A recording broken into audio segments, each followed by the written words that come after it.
7h37, 12 jours après le début de l'intervention militaire au Mali, la France reste largement soutenue, du moins en parole, par la communauté internationale, mais le consensus actuel pourrait bien rapidement se lézarder si les opérations devaient s'installer dans la durée, et des questions de se poser aussi sur la légitimité de cette intervention.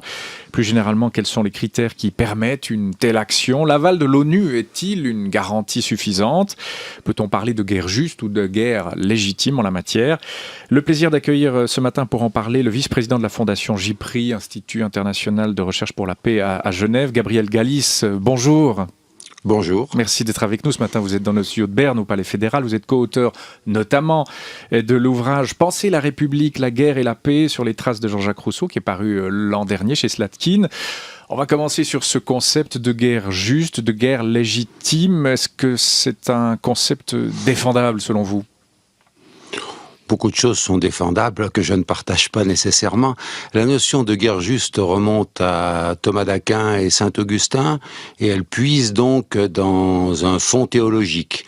Ce n'est pas véritablement là que je cherche mon inspiration en philosophie politique et je préfère des choses plus terre à terre. Donc pour ma part, je resterai plutôt sur le terrain de la légalité. La notion de légitimité est beaucoup utilisée parce qu'elle est fourre-tout et elle sert beaucoup aux politologues pour dire que c'est défendable.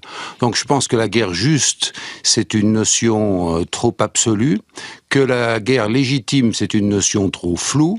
La guerre légale, ça peut être quelque chose de cadrable et repérable. Ça ne veut pas dire que ce soit juste politiquement, mais au moins ça a le mérite d'être clair. Et donc, on pourrait parler de guerre justifiable à défaut de légitime. C'est-à-dire qu'il y a une justification, une analyse qui peut conduire à dire plutôt oui, plutôt non, sachant que ceux qui sont enthousiastes pour quelque guerre que ce soit devraient méditer la vieille réflexion de l'humaniste Eraste, dulce bellum in expertis. En latin, ça veut dire la guerre est douce à ceux qui ne la font pas. On retient déjà cette expression-là, donc guerre justifiable. Allons-y avec ce terme, Gabriel Galis. Dans le cas du Mali, est-ce justifiable? A-t-on les arguments? Il y a des arguments, effectivement, par rapport à d'autres conflits. J'ai essayé de regarder rapidement ce matin, mais de près quand même, les résolutions de l'ONU. Elles étaient quand même un peu plus attentistes que l'empressement des armées françaises, mais après coup, il y a eu effectivement confirmation. Donc sur le plan de la légalité, il semble, en attendant qu'on examine ça de plus près, il semble que les conditions de la légalité soient réunies. C'est déjà un point. Deuxième point, quels sont les motifs invoqués par le président de la République? Et là, je crois qu'on n'a pas le droit d'être naïf. L'espèce de religion des droits de l'homme, comme dit avec ironie mon ami Régis Debray, qui consiste à les mettre à toutes les sauces pour faire toujours des actions qui n'ont pas seulement les droits de l'homme pour fondement, mériterait d'être développée. Et en particulier, je pense aux raisons économiques et à la raison d'État. Moi, si vous voulez, je pense qu'il ne serait pas scandaleux que le président de la République française dise la raison d'État, les intérêts économiques de la France, autant que l'appel d'un gouvernement, le gouvernement malien, dont on peut rappeler qu'il est arrivé au pouvoir par un coup d'État. Oui. Par conséquent, en termes de légalité, il y a quand même une première limite, c'est la légalité d'un gouvernement qui appelle et qui lui-même n'est pas arrivé dans des conditions démocratiques. C'est pour ça que l'ONU a demandé des élections au Mali. Alors la raison, non mais la raison d'État, c'est très intéressant. S'agit-il des mines d'uranium du Niger, des droits d'exploitation d'Areva qui exploite les centrales nucléaires? Vous avez peut-être entendu Tariq Ramadan sur notre antenne il y a quelques jours, lui se posait une question au fond pendant cette interview, c'était dans le forum, il se demandait pourquoi on avait laissé des terroristes occuper ces territoires reculés du nord du Mali, dans une zone aussi riche en matières premières, évidemment. Tout cela était plein d'allusions. Pour pouvoir peut-être mieux contrôler ces terroristes ensuite, prendre la possession de ces territoires. C'est ça la raison d'État dont vous parlez, Gabriel Galis? Oui, c'est un peu ça. Et je dois dire qu'il y a une bonne et une mauvaise raison d'État. Il n'est pas scandaleux qu'un État défende ses intérêts. et du même coup, parmi ces intérêts, les intérêts de ces entreprises. Je ne vais pas faire ici la liste de tous les États qui défendent leurs entreprises. Pour rester en Suisse, le débat fiscal est clairement une protection des intérêts, du patrimoine économique de la Suisse, y compris ses banques, Ce n'est pas illégitime. Il est assez admis que... alors, le problème se pose, c'est quand ça se fait au détriment d'autres populations. Et là, on a un véritable problème, à savoir que du côté des Touaregs, ils n'ont jamais eu accès aux droits effectifs qui leur avaient été reconnus sur le papier au lendemain des indépendances. Rappelons quand même que le Mali est indépendant depuis 1960, qu'il est un des pays les plus pauvres de la planète, qu'il n'a pas accès à ses ressources, et que autant on peut admettre que la France protège son industrie nucléaire, parce que c'est une des rares choses qu'elle exporte avec efficacité, on peut donc comprendre que la France défende ses intérêts. On pourrait quand même en même temps exiger que les conditions dans lesquelles Areva traite les mines d'uranium se fassent de façon plus satisfaisante pour les populations, pour l'écologie, pour les nappes phréatiques, et j'en passe, puisqu'il y a quand même un dossier assez lourd dans cette affaire. Voilà l'ensemble des données du problème. Les Touaregs, plus l'exploitation qui a été faite par des groupes extrémistes, qui, eux, se comportent, pour utiliser la terminologie de mon ami Tristan Landry, en entrepreneurs de violence. Puisque, en fait, les commerces... Oui, ce sont des mafieux ou des narco-djihadistes, on peut les appeler comme on veut, mais enfin, il est quand même assez extraordinaire de voir de pseudo-puritains de l'islam qui prohibent l'alcool faire du trafic de drogue, parce que j'ai pas connaissance que le prophète ait prescrit la cocaïne. Ouais, des narco-djihadistes, je crois que vous venez de lancer une expression, Gabriel Gallis. Non, mais je l'ai lu dans la presse. Ah, vous l'avez déjà lu, moi pas. Bon, mais de toute façon, les auditeurs vont la retenir. Que dire de ce droit d'ingérence humanitaire quand même, dont parlait beaucoup un de vos compatriotes, Bernard Kouchner, etc.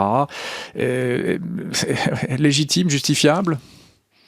Non, moi je ne crois pas au droit d'ingérence humanitaire. Je n'ai jamais partagé la conviction de Bernard Kouchner et de quelques autres sur ce point. Je crois que Bernard Kouchner confond deux domaines, et ça a été distingué. Qu'une ONG enfreigne la légalité pour aller défendre des populations qui souffrent, je crois que c'est un point de vue excusable et justifiable. Je dis bien une ONG. Ce sont des hommes et des femmes qui prennent des risques, qui disent tant pis, j'enfreins la légalité d'un État, j'entre illégalement, je vais porter assistance à une population. C'est défendable. C'est illégal pour le coup, mais c'est défendable. Quand il s'agit d'un État, et non pas d'une ONG, qui fait de l'ingérence humanitaire, on constate que ce sont toujours les puissants qui font une ingérence chez les faibles.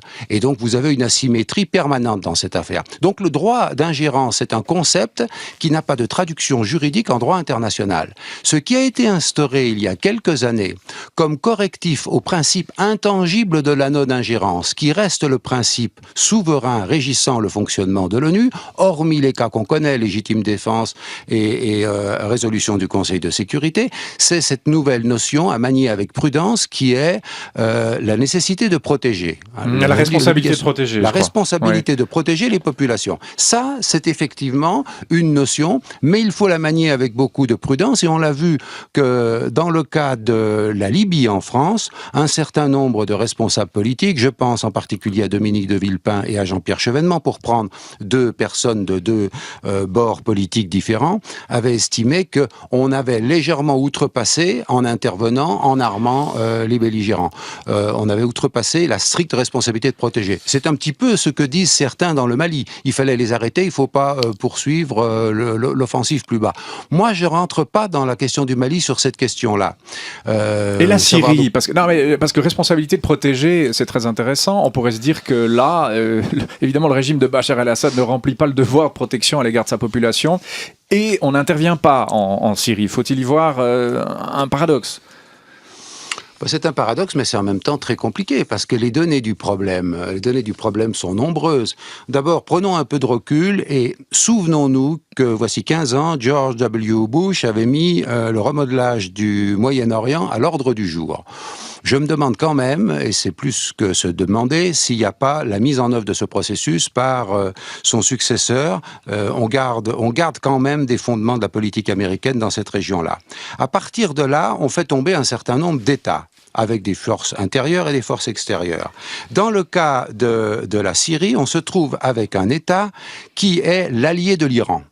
Et l'Iran est devenu l'idée fixe d'un certain nombre de protagonistes. Je pense en particulier, on l'a entendu avec M. Netanyahou tout à l'heure, des Israéliens et des États-Unis. Alors, un certain nombre de stratèges américains se sont dit, la bonne idée, la voilà, on va faire un axe des alliés sunnites contre les chiites, et dans cette affaire-là, on trouve contre soi la Syrie et l'Iran. Voilà de quoi décrypter le problème. Un élément qui s'ajoute à ça, c'est la résistance des Chinois et des Russes qui, eux, ne tiennent pas du tout à ce qu'on change les cartes sur la table, parce qu'ils ont des intérêts géographiques qui sont assez proches. Et les Russes, ils ont même une raison supplémentaire que les Chinois n'ont pas, c'est qu'ils ont une base navale en Syrie. Et ils tiennent absolument à ce que cette base navale soit conservée. Donc à la limite, s'il devait se dessiner un accord politique, et je rappelle qu'il y a eu un mandat donné à Kofi Annan, que Kofi Annan a constaté que les belligérants ne lui donnaient pas les moyens de remplir son mandat, parce que pour qu'il puisse trouver une solution de compromis, il fallait que les armes cessent. Les livraisons d'armes ont continué, l'utilisation des armes a continué. On a trouvé un deuxième médiateur qui est M. Brahimi, et maintenant on attend ce que M. Brahimi va faire. Donc si vous voulez, de toute façon, ça n'est pas une bonne solution que la guerre civile. Mais il faut aussi rappeler que les exactions ont été commises aussi par les opposants au régime de Bachar el-Assad. Oui. Dans quelle proportion, je n'en sais rien. Oui, là, mais c'est de toute façon, une guerre, c'est jamais propre. Je crois qu'il faut être clair.